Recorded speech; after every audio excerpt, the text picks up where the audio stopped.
when I do go back to that music, it harkens back to that week in my life or like that month in my life where all I did was listen to that song.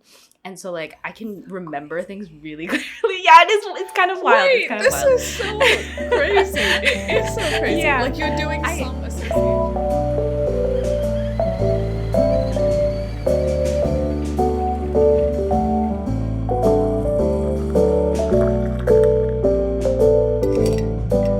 Hello, welcome to Tell Me Over Tea. I'm Sylvie. I'm Stephanie. And I'm Lois.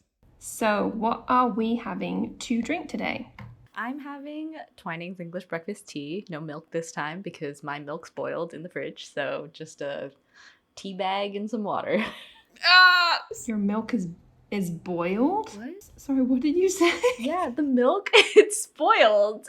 Oh, it's spoiled. Sorry, I missed Yeah. out the S. I thought you just said boiled, and I was like, why do you have boiled milk in the tea? In the fridge, Spoiled sorry, milk God. in my fridge, so no Okay. milk in my tea, unfortunately. ya. Oh no. Okay, cool. I have to say, Steph, I feel like your tea game is getting very judged by Sylvie and Fine, myself. totally fair. My tea No, game is no, weak I just- sometimes, okay? I'm not judging. I'm not judging. I misheard her saying spoiled, and I heard boiled, and I was very confused. You should have seen our faces when you said that. You were like, I'm having Twinings, but no milk. And we both went, like, me and Sylvie had this face that was like, Yeah. It's okay. I'm not a tea purist. I'm not. No, Sylvie is the tea purist. I'm not a tea purist. But I am having Yorkshire Gold, Sylvie. Nod in your approval. It's a tea bag though, so you're not going to be happy about that. Thumbs up Actually, from Sylvie. Yorkshire is, even if it's in a tea bag, it's still pretty good. Exactly. Like anything Yorkshire is great. Exactly. Gold with oat milk with half a sugar. That's really how I like my teas in the morning. In the evenings, I don't do the sugar. But yes, I am feeling very satisfied right now with this cuppa. What about you? Nice. Well, sorry to disappoint all of you. I am not having a caffeinated drink Oh. because it is the evening time and I don't really normally drink tea at night. So I am having a soda water. Normally I have it with lime, but today for some reason I have calamansi because that was what was in the supermarket and I was like, fancy a change. So sparkling water with some calamansi. Fun. So today we are going to be talking about our playlists. So have you guys been listening to anything recently that you can't stop listening to? Any songs? I mean, I've been waiting for this episode because... Same. I also have. Right? I think it's the most exciting one because I actually don't think, as close as I am to the two of you, I don't think I fully know what your music taste is. And I think we have very different tastes in music, so...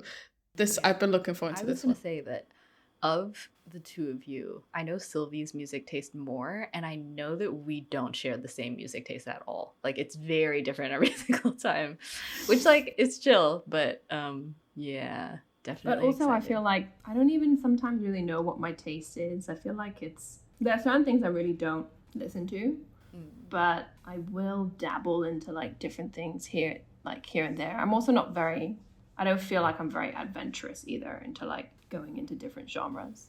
But anyway, something you guys been listening to a lot recently? I am a huge fan of Daniel Caesar, and Yes. recently I have gotten back into his entire discography. I love almost every single song that he's ever put out, and I could play that man on repeat for days, and I do actually quite often. Fair but enough. I've been having a Daniel Caesar kick again, and he is. I'm Googling this guy because I've never heard of this. Oh my Sure. goodness. Yeah. No, fair enough. Wow. Okay. Yeah. I agree with you, Steph. This man has a voice like butter. I don't know what it is. It's just Yeah, really absolutely. good. He's like very chill, very vibey. Yes. R&B. Great for the just car. So Great for driving. Great for driving. Yeah, actually, he's really great for throwing. So like when I do pottery and I'm like throwing and trimming, I really like super chill music because it like gets me in the zone. And it also Yes. harkens back to when I was first starting pottery. I had this pottery playlist that was all like very chill, very mellow, but like sort of rhythmic beats. And listening to that stuff always just gets me in the mood to throw Fair enough. pottery. Do you have like a teaching playlist? Like a playlist you do. So I have two different playlists. I have the playlist that I listen to that has like a bunch of swear words, usually like there's explicit content on there, whatever. And then I have a teaching playlist that usually is bossa nova, so it's in Portuguese, so if there is explicit language, nobody knows what it means, but it's also very light, almost like cafe music. And I really like bossa nova as well, so it's just nice to put on in the background, and it creates a different type of vibe, I think, to the stuff that I personally like to listen to. Yeah. Actually, between the three of us, we all have teaching playlists, so we can probably we can talk about this in a second when we get to it, because I think it'd be quite interesting. In terms of what I'm currently listening to, do you know what? Like I think I've told the two of you before, but I love this series on TV called Trying, and it's on Apple TV.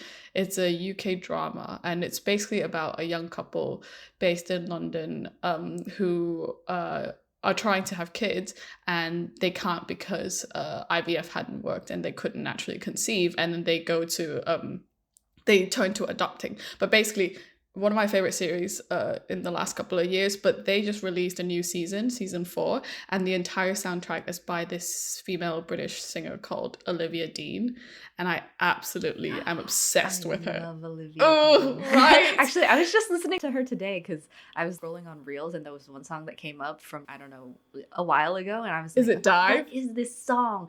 Yes, it is. I can't believe it. I've been listening to her on repeat, like the entire album. Like, obviously, I'm swayed because I've just come out with a series and I love the series so much, but I also think that she's a great artist. Like, I do think I have a specific genre of like female voices that I tend to listen to, even like actually any type of voices. That it's very similar to her, like kind of indie pop, alternative R&B sounds is kind of where I'm at. So yeah, Olivia Dean at the moment for sure. And then a few rappers from Taiwan with new music currently. But yeah, kind of it. What about you, Sylvie? Well, I also had to just, for your information, had to Google Olivia Dean because I've also never heard of her before. Okay, just to give you some context, I have been traveling. Okay, I was on holiday for 3 weeks, and I didn't, to be very honest, didn't listen to that much music whilst I was on holiday, so I couldn't really tell you what I'm currently listening to. But I also am not really a person that kind of actively listens to like new artists and new songs, like unless I might like come across them, like for example watching a TV series or something, and then it's the soundtrack and I'm like, oh, I really like this song. And also I haven't been, well, have I been watching it? I haven't been watching that much TV either. I've just been reading, so I can't really tell you what I'm currently listening to. But they sound like artists that I might like because I do like R&B. So I think you will like Olivia give them a little, check them out, and I will let you guys know. Yeah, so with the genres that we kind of started speaking about, do we have a specific genre that we listen to? Or like genres that you listen to when you're in a certain type of mood? Because I'm definitely that person with multiple playlists, depending on the type of mood I'm in or maybe what I'm doing. I have a really psychotic way of listening to music. Go on.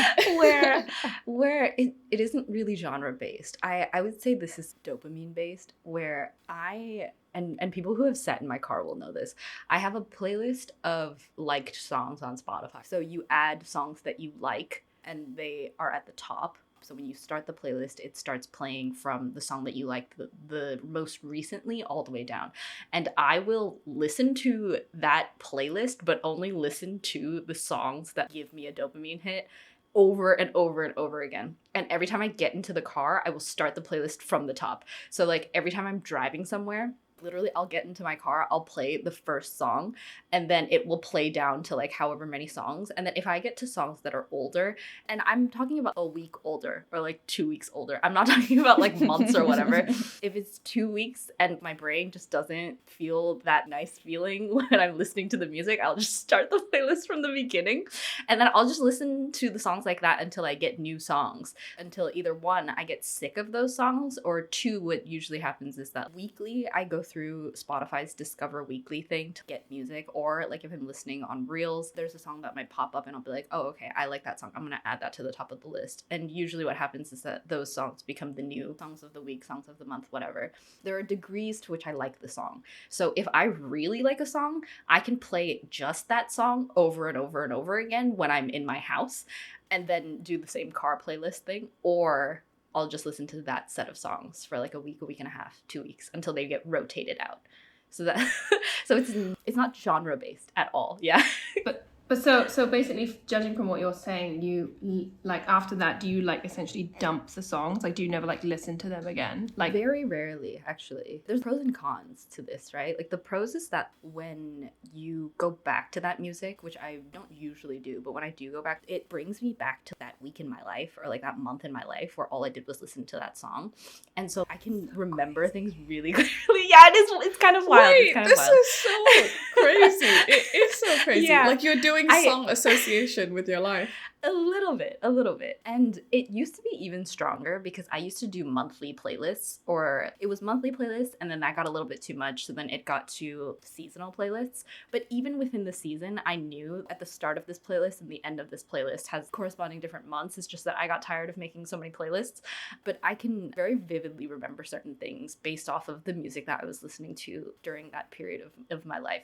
And so like if I go back, now I don't make playlists at all because I just don't have time or whatever. So in the liked playlist, if you continue to go back, I can recall certain things that happened in my life, or certain things that I did a lot during that period. Like, oh, if I went to IKEA 10 times and I was just listening to this playlist over and over again, or if I was going through a breakup, whatever, then that's what it was. Yeah. So I do that, which is, I don't know anybody who listens to music like that, and it drives people up a wall. My brother came and visited me last year, and usually people don't sit in my car that much, but literally every single time it got to the point where his friend who was also staying with us was like, dude, you need to play something else, this is so weird, you have to stop. And I was like, yeah, I'm not going to. And I was going through some phase then, and so I just kept listening to the same like 5 songs over and over again. That is so bizarre.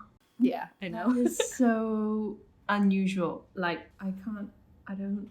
It feels like it's like a world away from you, Sylvie. I would get sick of a song very quickly if I did that. And like, I would just not want to. It's really weird because the way that my brain works is that there are certain songs that I do get sick of. Within, let's say, 10 songs that I'm listening to for that month, in my brain, it's like a hierarchy. So song 3 is maybe my most favorite song that I could listen to for a month on loop and probably not get bored of it.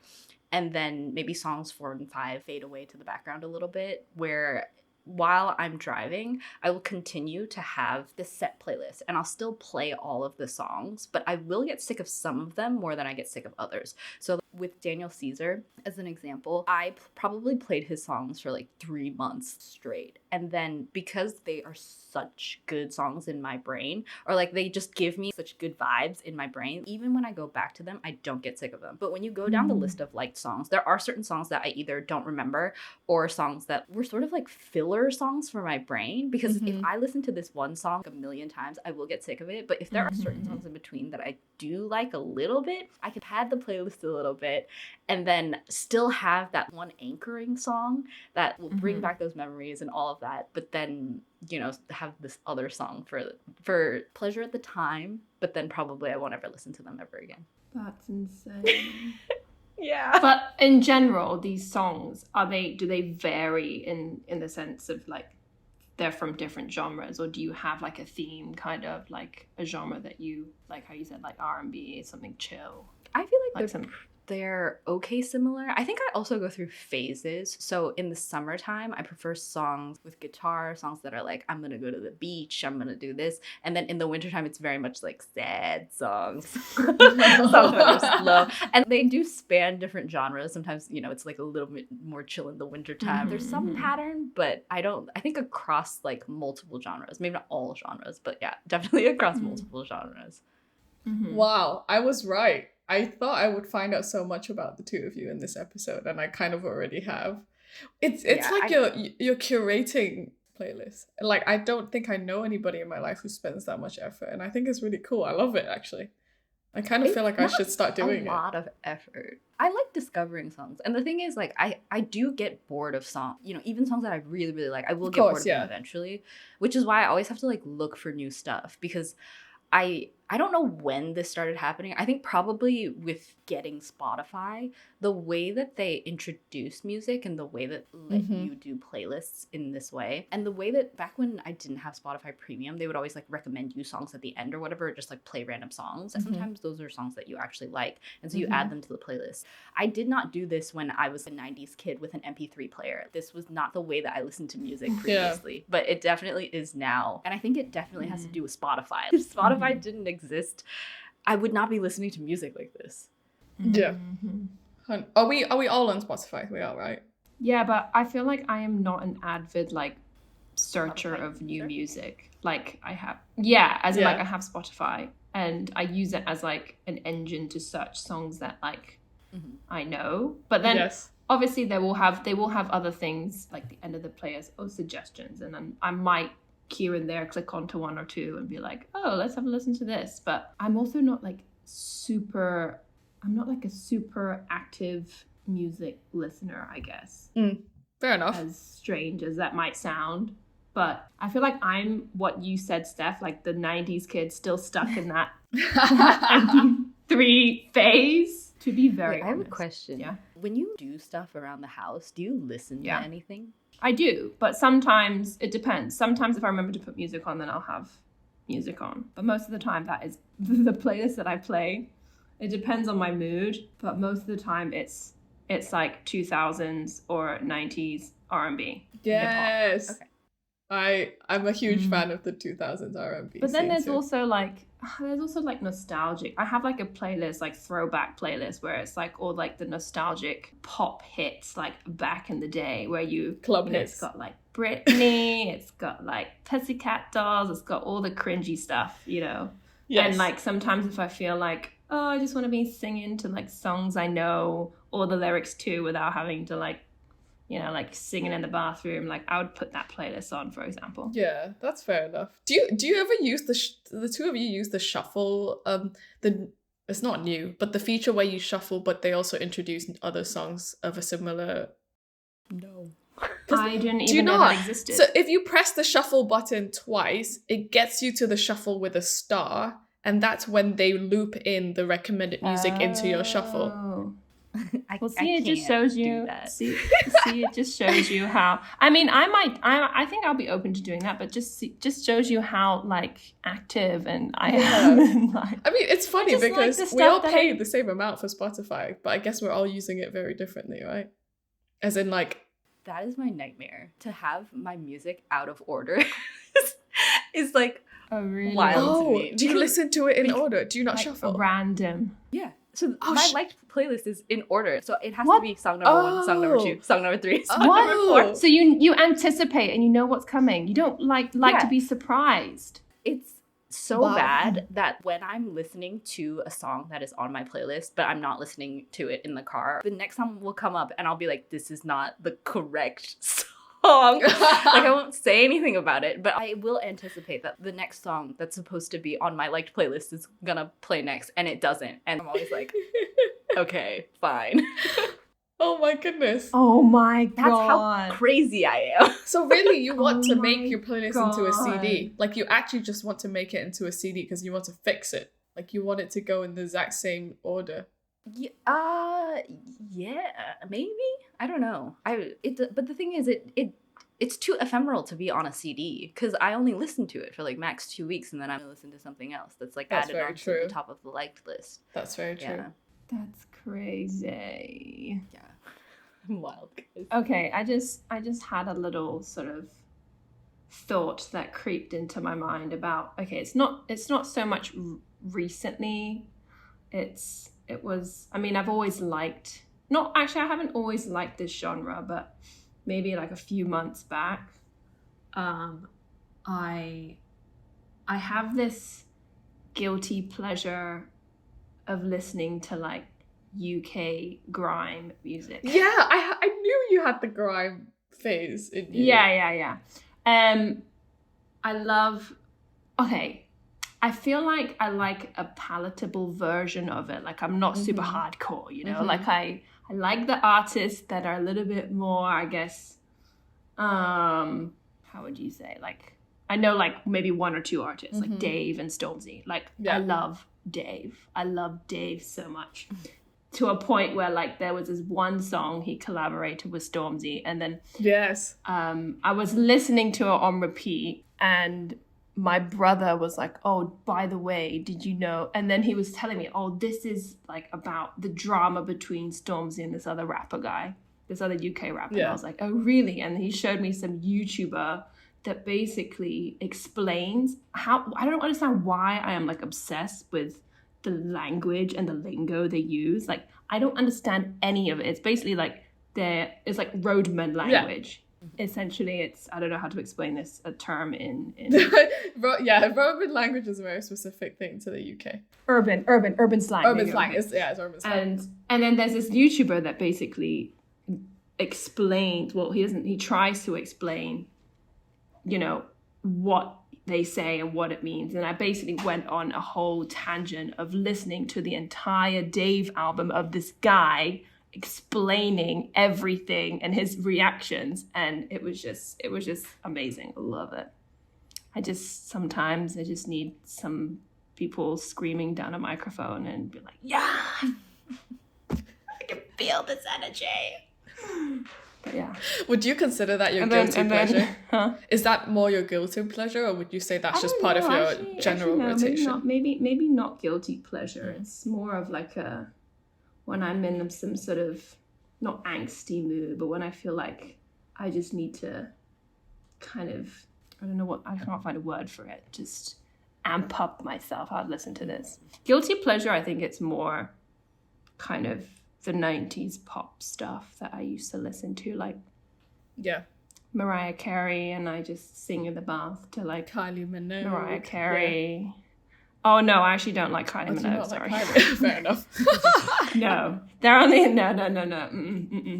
I mean, certain Beyonce, and you, Lois?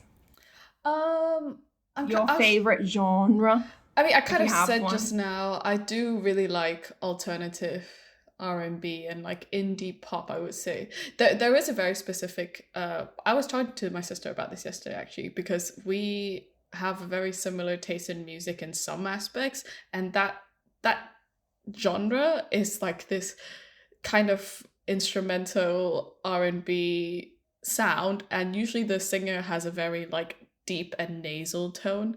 So I think it's also like the type of sound profile that we like, and it's usually a bit more laid back. I love that. But then there's also a big part of me that really likes, Cantonese pop and Mandarin pop music, and then Mandarin rap music and Cantonese rap. So that's like a whole other thing for me. Like I grew up with Canto pop because I grew up in Hong Kong, and because I was really close to my cousins and other friends who were very much like educated locally, I think I had a lot of exposure towards that. My parents also listened to a lot of only Canto pop in the car, and so I grew up with Canto pop like everywhere. And then so I think when I went to the UK to study, I kind of used Canto pop as a way for me to feel connected to home, and so that's kind of never left me since, even though I moved to London and started working. I think there's so much of my identity culturally that's actually attached to me listening to Canto pop and Mando pop. And that Mando pop is something I've recently gotten into more. Mando rap is something quite new in the last 2 years, because I now have this huge obsession with like the Taiwanese rap scene that's also like engulfed in the Taiwanese basketball scene. So it just all comes wrapped into one, like the whole thing. But it's cool. Like I would say that I am very not clued up with like, what do you call it, like new music in the English scene actually. Like if you ask me today who are the new top artists like in English music, I don't think I would actually know, because I just kind of go after the ones or sounds that I hear that I enjoy. But then in Canto and Mando pop, I think I'm much more clued in as to who is like top in the charts and who's coming out with new music and stuff. So I follow Mando and Canto pop a lot more, but then I still listen to English music A good amount. I found that when I'm in London now, I'm listening to a lot more English music, and then when I'm in Hong Kong, I listen to a lot of Chinese music. So maybe there's also my brain kind of switching it for me automatically. But then for guilty pleasure though, I realized that all my guilty pleasure songs are mainly my running playlist. So like really high energy, girly pop, upbeat, like a bit of like the club music kind is kind of like my guilty pleasure. So I would never listen to my running playlist when I'm not running, but when I'm running, I need that type of like BPM, and I don't need to listen or understand the lyrics. It doesn't need to have a lot of deep meaning. I just want it to be like amping me up, and I guess that is my guilty pleasure, because if not, when I'm listening to music, I think the lyrics and the melody are equally important for me. So that's probably when I tend to stay away from music that I think have lyrics that are a bit like meh. But then, yeah, and then you get the catchy tune, but then you just Exactly. explain that that's for your running. Like Meghan Trainor. Yeah. Oh my god, Meghan Trainor for running is amazing. Like her entire playlist is so good for running. And obviously Dua Lipa, she's not really a guilty pleasure. Like I think she's a great artist actually. You know, I love yeah, Dula but Peep. like Dula Peep. Yeah, they call her Dula Peep because Wendy Really? Williams. Yeah, it's a meme. It's a meme. Oh, really? Yeah. You know what? Like, Dua Lipa, I really like her older stuff. I feel like now her What's newer considered her stuff, older stuff. like her New first Rules? album. Very first song. Yeah, Her yeah, first yeah. song that made her famous. What was it called? I feel like it's escaped me. Yeah, I mean, I do like her, but I feel I've been listening to less of her stuff recently. And you know, she came to Hong Kong like before she Yes. even was famous, Oh, and she okay, well, then I performed. wouldn't know. She performed in somewhere in like Mongkok in the McPherson Stadium. Yeah. I knew of her then. I already knew her, and I was Did like, you go oh see shit, her? but. I didn't. Someone told me and I had missed it, but I would have loved to. But now she's like massive. Yeah. Yeah, Um, McPherson is definitely that small venue that people go when they Yeah. have little notoriety. Like it's still, because the tickets are dead cheap. And a lot of like indie artists now still do McPherson when they come to Hong Kong.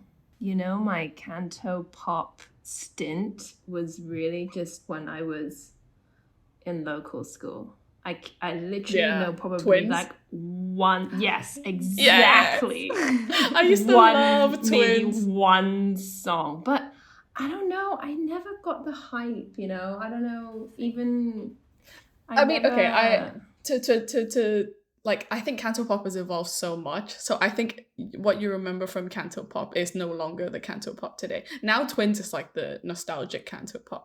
Like I would say Cantopop now is much more layered and much more sophisticated and has much more other types of influences. But I see what you mean. Like as in you had a phase and it's kind of not stuck with you.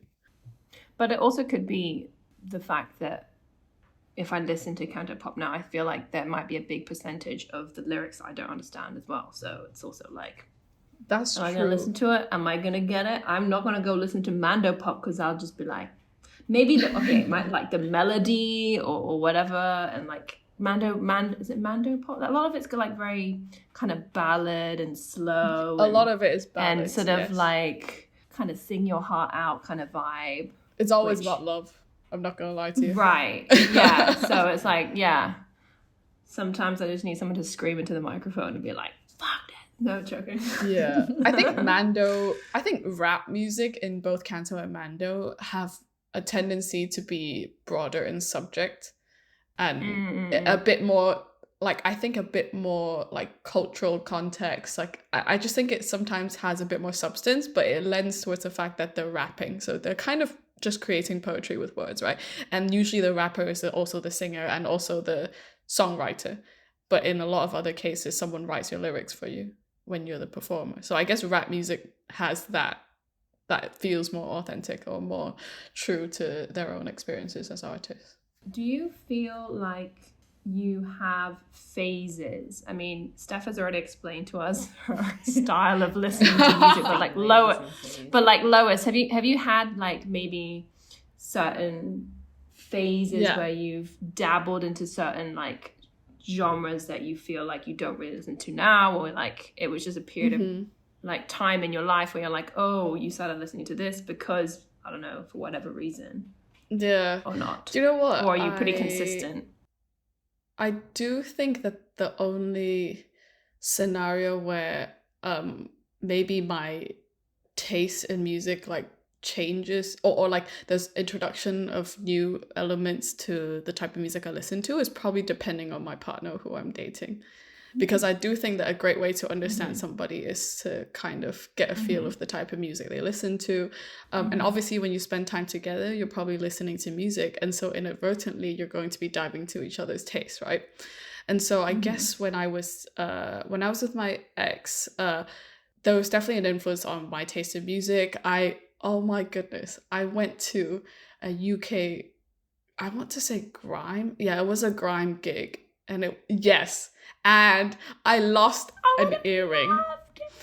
I literally lost an earring both times I went to a grime gig. Like we were in the pit. I was getting shoved around. Obviously, I had so much fun. Obviously, yeah, but like you have fun because you watch someone that you really care about really enjoy this music. And so I think I'm definitely someone who would enjoy something if I'm with someone who also enjoys it. Like that's definitely one of those things. I mean, the atmosphere was insane. I remember the artist. So what is the name of the artist? I already don't remember the name of the artist. But anyway, they were like decked out in gold. They were wearing some gold puffer, had a million chains on them, a gold tooth.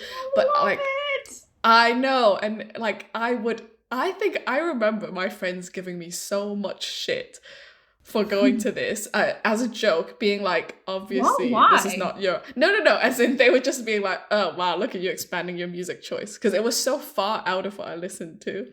So I think they were just making fun of me in a loving, teasing way.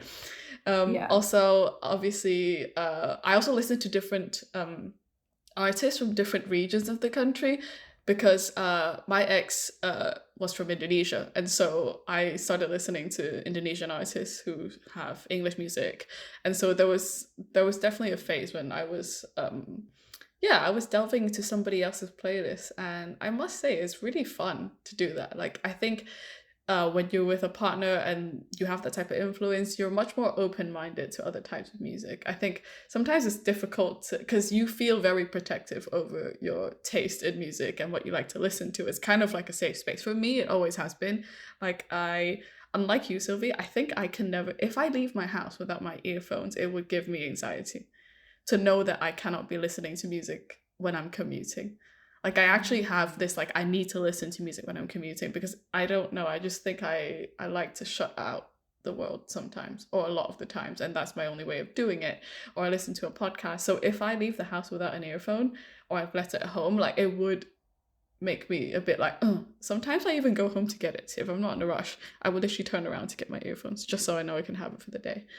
But yeah, so it's music is quite a, I wouldn't say it's a massive part of my life, but it's definitely very, like, it's one of the mediums of art that I consume the most in a day, probably by far, just because you can do multiple things with it. But yeah, so partners definitely influencing my genre. And then I mean, my basketball phase that I'm in right now, that's why I'm so deep in like hip hop culture in multiple parts of the world, because I think it's so attached to basketball culture in general.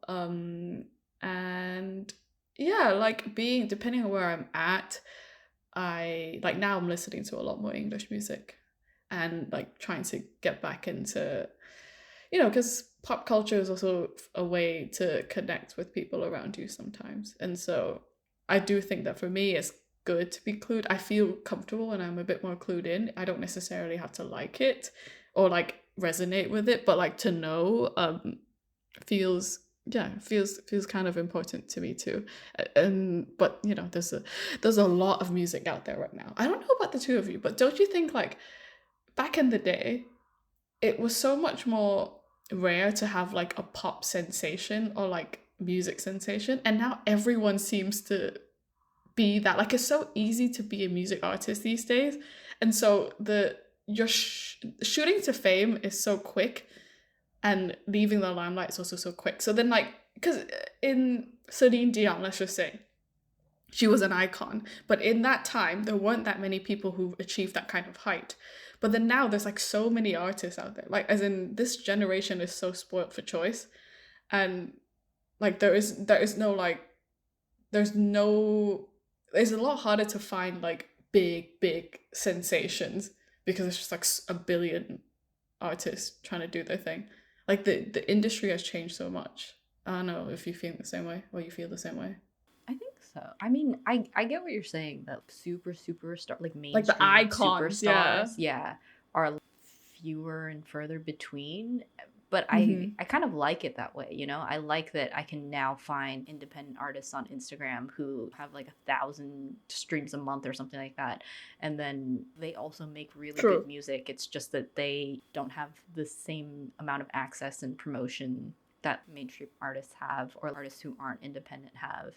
And no shade to Celine Dion, like I think she's great, but it is nice to have that choice. And it's Yeah. nice that you can be an artist without that sometimes crippling amount of fame, you know? Yes. And without like the predatory contracts of the music industry. Like the music industry I know is shady as fuck. So Exactly. I think it's great that people can make a living off of being independent. Actually, yes. I Yeah. completely agree with you. But it also reinforces how like there's so much option out there. And for me, since I'm not like super active in the first place, you know, I'm just get, you know, overwhelmed with all the options, and then you have to sift through loads of people. And obviously if you come across somebody that you feel like, oh wow, I really like their work, I really like their music, then that's great. But I don't know, maybe I need it's like time for me to go and explore some new artists probably, and go and find some new music.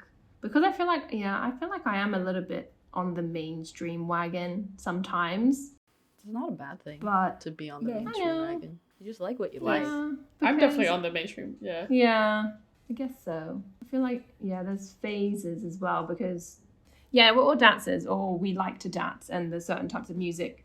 We might listen to different types of music when we dance. Or, you know, if I'm in a studio and I'm improvising, or I'm just dancing by myself, I'm creating something, I would listen to very different music to what I listen to, like, on a regular basis, for example. Mhm. Like, I would listen to classical music. Sometimes even at Yeah. home, you know, if I want something to be like super chill and I just want something in the background, no lyrics, I just whack on classical music. I remember I used to, when I was in dance school, I would just put on like classical FM and just go about and do like whatever I have to do, chores and stuff. But then also when I go out, like out in town, I had this phase where I was really into house music, like deep house. Yes. Like there was a phase where like I was hanging with, like I was friends with certain groups of people, and that was literally like all I would, if I go out, I would hate going into like a club or somewhere where I was playing like EDM. Like, I mean, till this day I still can't listen to EDM or whatever, like mainstream pop. I was like, I can't do pop right now. I need my deep house. Like I just need like some beats and some bass and just, you know. Yeah. Ooh. So, okay, I'm curious about this. Because all of us go through some aspect of our work where we have to create or like have like, you know, feel inspired, or we're making something. Who is the artist that you often listen to when you have to be in that mindset? Like, who do you put on if you know you're trying to be creative today, for example? I'll go first. Mine is probably FKJ, just because of like the way his beats are really eclectic, and the like literally multitude, like 20-30 different type of instruments working together. It's like, it's basically an orchestra in itself. And I listened to him in Hong Kong in May. He did a concert and it was insane, and it affirmed my love for his music. But yeah, FKJ for me. What about the two of you? Well, I don't know about like creating stuff. I do have a pottery playlist that, like I said, is like chill. It's like Daniel Caesar, Frank Ocean, SZA. Oh, Yeah, okay. love SZA. Kali Uchis, which I also like absolutely love. Like all like super chill stuff. But on the topic of classical music, I have a study playlist that is the Nutcracker, basically like the entire Nutcracker Wait, soundtrack. what? And then and then it's like Pride and Prejudice soundtrack, like the songs that I like from that, and the songs that I like from Emma, the movie. And most of them are instrumental. All of those songs are my study playlist, which is songs that I used to study to and then also still do study to on occasion, because I cannot read and also listen to lyrics at the same time because it fucks up the way that I think, and I just Same. can't process anything if I'm listening to something that has lyrics in it. So there's that playlist. And then I used to have this hype playlist for when I pulled all-nighters in university. And it's just like a bunch of rap. Like what I don't remember all of the songs now because I don't really pull all-nighters anymore. But one of the first songs on that playlist is Power by Kanye. And it's it's just him, you know, just making me feel super hyped up for this like all-nighter that I'm gonna pull. Yeah, aside from that, I think that's about it. For playlists to do stuff to, I think those are the ones that I usually listen to. Though to be honest, I really just listen mostly to Your 5 the top. songs. Yeah. Pretty much. If I'm listening to something, if I'm just like around the house doing stuff, that's what I'm listening to is my top 10, however recent, or the one song that's stuck in my brain that I can listen to on loop.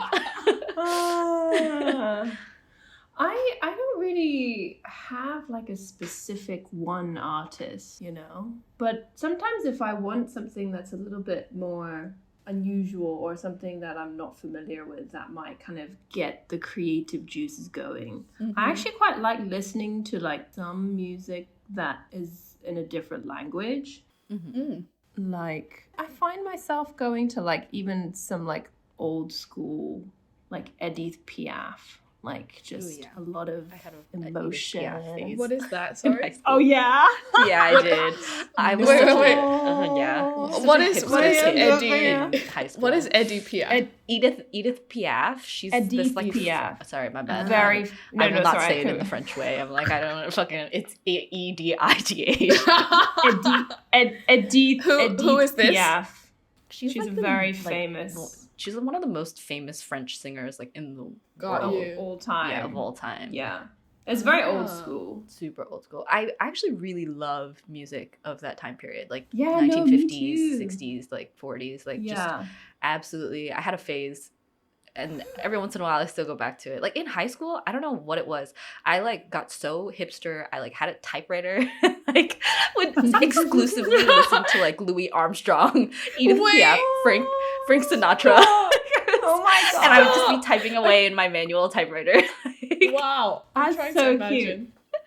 Yeah, but like every time I listen to Edith Piaf, I'm like transported back in time. I just like feel like I'm there, you know, like, and also because I danced to like, I made a piece with one of her songs, so I was also, it's like emotion. It's like, oh, did you just hear it in the voice? Anyway, and also if we're talking a little bit more current artists, you know, Rosalia. Oh, love yes. Rosalia. Oh my god, she's amazing. Have you heard her new song what the hell she's with saying, Lisa? She's got a new song with Lisa. Like the girl from Blackpink. I haven't Lisa? heard it. Oh, no, I haven't heard of it yet, but It feels like two songs that were mashed together, and I don't know. I love Rosalia, but like that song was not it. Fair enough. yeah, but then when you start listening to Rosalia, and then you start to get into like, what is that genre called? Is it like Latina? Reggaeton, that's it. And then you're like, I mean, I don't think like she's reggaeton, but it's. No, I know it's, she's yeah, not. It's similar. I know Yeah, she's yeah, not, yeah. but then like then you kind of like dabble into like some other like Spanish kind For of sure. artist, Yeah, and then yeah, you're yeah. like, ooh, this is different. It's so nice. But yeah, It's interesting So, like, that the two of you are open to other languages that you won't understand no idea what anyway, they're saying. music-wise. Yeah, but then like when we were talking about Mandopop, you're like, oh, well, I don't understand what they're saying anyway. So I guess there's that's like... true, but you know why? It's because it goes back to like the ballads and like the depressing kind of like, you know, like I don't mind ballads. It's just it's very samey, you know, and like Yeah, to me, all You know what Cantopop I mean? sounds the same. So like, Yeah. even if I don't understand what they're saying, the melodies Yeah. all sound similar, and I'm just I like, I, think don't want it's- that. yeah, like with. I guess with the other like in terms mean- of like French or Spanish, it's a different character. It's sort of like you can kind of envision yourself in the streets of like Colombia, maybe. Yeah, Something with people. fair enough. Fair enough. Or you're sitting by the Seine and you're chewing on a croissant and you're just like contemplating life, you know. So like- actually, you find that really transportive, right? And like that doesn't translate in Canto or Mando Pop. Like, okay, No, in because defense of not Canto or Mando really. Pop, I do think that actually the genre is like the genres of types is much wider now. But I know that what you're talking about is like 80% of the Canto or Mando Pop scene, and so there's like that 20% that if you're willing to explore, is different and has more like nuances to it, I guess. But yeah, I to be fair, like I kind of agree. Although I don't listen to any. Do you know what? I don't really listen to European music. Like besides English, I don't listen to any other language, like types of music in any other languages. I wonder why. It's just not been on my radar. Like at all. mean, I don't know how I came across. I think it's maybe when I watched certain films that might have played it, or I don't actually even know how I came across it. But I was really into French films in high school. That's how I got into Edith Piaf. That doesn't surprise me.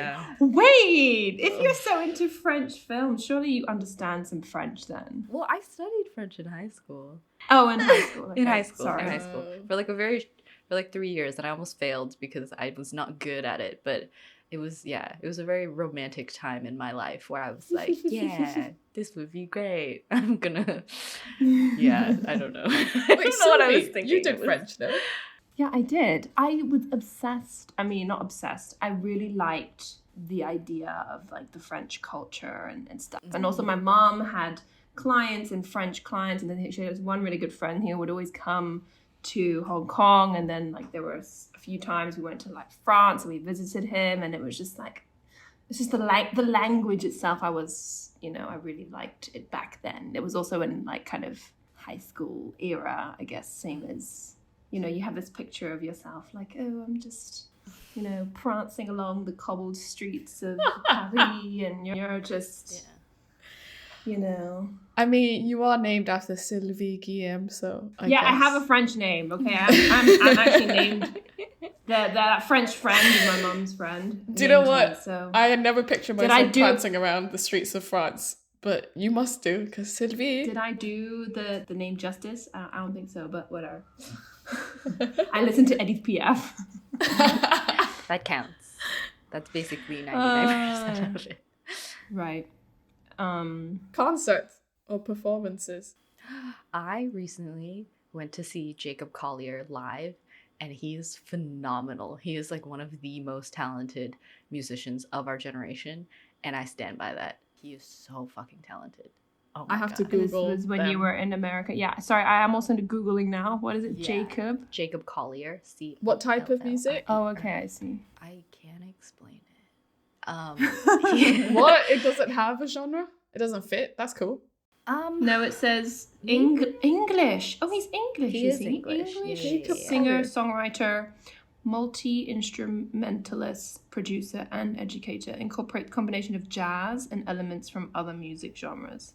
Okay. Like, as an introduction to him, I would watch his song association for L, because the way that he does it, like, do you guys know what song association is? Yeah. So it's basically like they say a word, and then you're supposed to find a tune that goes to that word. Like if it's love, you can sing like a song that has love in the lyric. He does such a good job, and they give the full time to like explain all of the things, and like they give him a piano because he's just so fucking good. I don't know. That was, I think I found him during the pandemic. Either that or I found him because he collaborated with Daniel Caesar on a song, and I was like, who is this guy? And just going into his interviews and like seeing the way that he explains music and the way that he understands music. It's a way that I probably could never get to, and that's fine. But I'm glad that he exists, and I'm glad that I saw him live, because he is so fucking good. He is so talented. He plays every instrument ever, probably. Like, he's so fucking good. I used to look Did this you person see up. him live in the States? In the US, yeah. I saw him with my mom, actually. She was like, I'll go with you. And I think I converted her. I think she's now a Jacob Collier stan, so we love that. Cute. Yeah. Aside from that, I haven't gone to that many concerts. I saw Daniel Caesar live in Korea, which was after his second album, I want to say, when he still was he was blowing up at the time. He hadn't like fully blown up yet, but he was blowing up. I saw him live and his set was like kind of short because he only had, I can't remember if it was the first album or the second, but he had only had like a couple of songs on his one album, and so it was short set, but it was good. And then I saw Ariana Grande live in Hong Kong during her Dangerous Woman tour.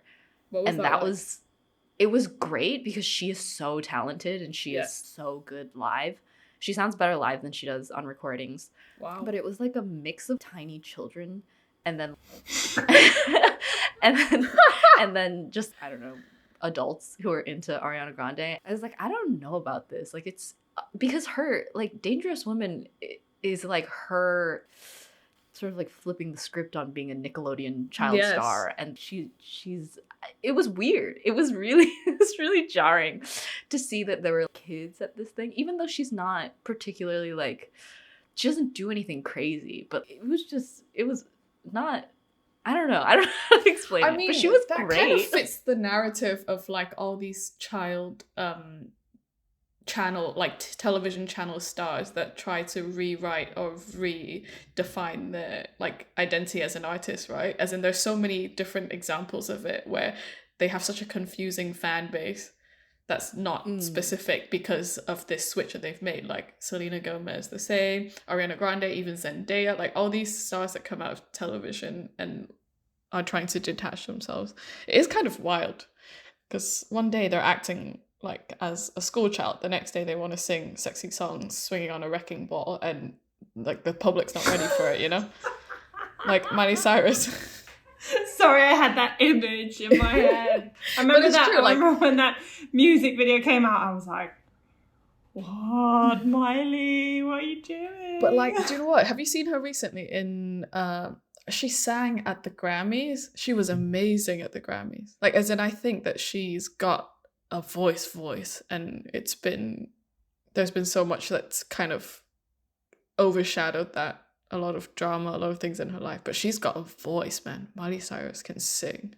Yeah, I mean, I think on the one hand, the media, I guess, just like gives a lot of shit to pop stars. Yeah. But I also get it. It's like, yeah, the transition period is really tough to go from child star to rebrand to your adult audience while you still have kids supporting you. I understand wanting to be an adult, and I understand trying to make sure that your image also reflects it, or your brand also reflects that you're an adult. But yeah, it's wild to see in real time. And it's also interesting to go through that period, or like to watch somebody else go through that period, like a Miley Cyrus and Ariana Grande, whoever, while also being similar in age to them. Yes. Because it's like, you understand that you also, as a teenager, as a young adult, as, you know, a 20-something, whatever, like, you don't want to pander to kids anymore. That also in you is something that you don't want to do. But you have to watch somebody else do that publicly with their brand. It's kind of wild. It's kind of wild that we give so much flack to these girls. It's like, guys can rebrand so easily to being heartthrob. Exactly. I don't know. It's just, it's a gripe. Another gripe that I have with the music industry. But whatever. We're moving on. Precisely. No, I feel like we could really go into this, as in, I actually find this really interesting. But, I mean, I diverged us. But on the topic of performances, I recently watched Mayday, which is a Taiwanese rock band in Hong Kong, and it was at the Central Pier, like massive, you know how it creates so much noise pollution, people were complaining, it was like right outside the Ferris wheel. I watched that with my mom, actually, and I think, Steph, you saying that you watched it with your mom reminded me of that. So I took my mom, my mom took me there because she really likes Mayday, and I don't know when she started listening to them, but they're a bit older than us, so I would say they are like the boomer generation rock band. But they have stayed popular throughout the years across different generations. But that was a really cool show because most of the people there were either my age or it was between my age and my mom's age. No one was younger than that because I don't think they have a very, very young audience. Everyone was like 20 or above. And people were so hyped. My mom did not sit down for 4.5 hours. I was shocked that woman had it in her. She was just up prancing with concert. me. It was so long, but it was amazing. And I think it was one of the most, like, atmosphere-wise, was one of the best things I've seen in a long time. And I love their music. They sing, as in they present works that are like really, I think has much more depth. And I think that comes with their age and maturity. The songwriter also is part of the band. He is the bass player in the band. So yeah, really cool. Mayday, I recommend to anyone who listens to pop and wants a bit of Mando pop, like inserted into their playlist. What about you? The most recent live music I've attended, also just FYI, I cannot imagine going to a concert with my mother. That just will just never happen. Like, you know, yes. I mean, or you could she talk about the one you likes- want to go to. It doesn't have to be one you've seen, or maybe like something you want to go to. There's Clock and No, I Flat, can talk. right? Yeah, I went to Clock and Flat, and it was Ah. like the 3-day pass, so I saw a lot of stuff. I actually saw FKJ there. Yeah. He was good. Really short set, I think he played, right? Yeah, it wasn't that long, but it was like, you know, chill vibes, like relaxing. There was Phoenix played. They're kind of like a I was indie rock really- band. I was really into Phoenix in high school. Oh Were yeah. you? Yeah.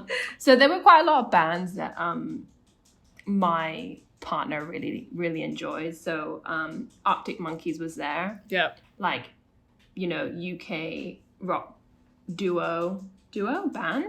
band, right? Yes. Oh, I'm band. thinking of someone else. I'm thinking of Oasis. Anyway, and it was like my kind of first. It was nowhere near a mosh pit, but it was busy, and people were like shoving you, and I was like, okay, like I get the vibe, I get like the intensity, and like everybody was just, you know, just vibing off of this. I mean, I wouldn't say like the genre is like my preferred genre, but I liked certain songs that were played. There were certain songs that I really liked that didn't get played because, you know, they don't have a certain like set amount of time to perform, right?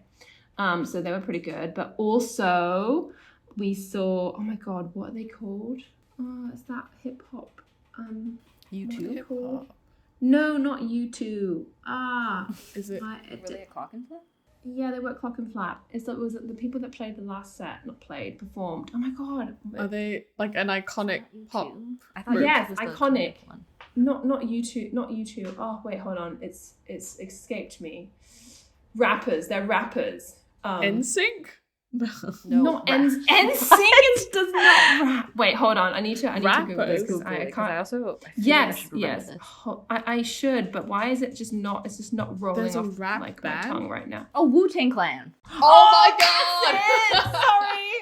Sorry. Wu-Tang Clan was the last group that performed, and like they opened with like really cringy comments saying like "Hi Hong Kong," blah blah blah, and saying like "I hope you understand me," like shit like this. Oh I was no, like, like dad do you jokes.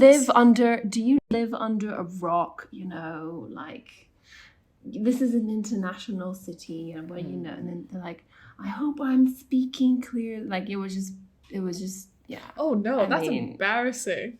It is embarrassing. I was literally like, is anybody else hearing this? Because this is so cringe. Oh, And they said something else. We're like, oh, we love the Chinese culture or whatever. It's like, we refer to you guys and your kung fu. No, no, Like no, no. this. Yes! I was literally like, Oh my God. just shut up and just do your songs. Like, Yeah. but I people were mean, loving it, and I was just fair. like, it was very embarrassing actually. I was like, come on, like you might be 50, you might be 60, 50 years old, but So, you need to be, you know, you're an international artist. You fly everywhere to go and perform or performed. You know, you need to just culturally anyway. tone deaf. Culturally tone deaf. Culturally, generationally, I don't know, you know.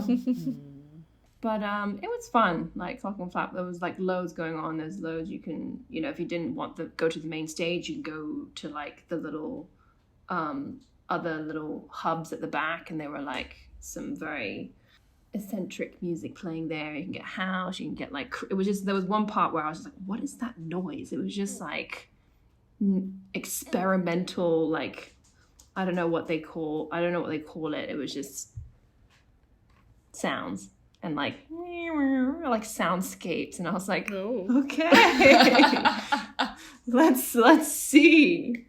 But yeah, that was the last live performance I saw.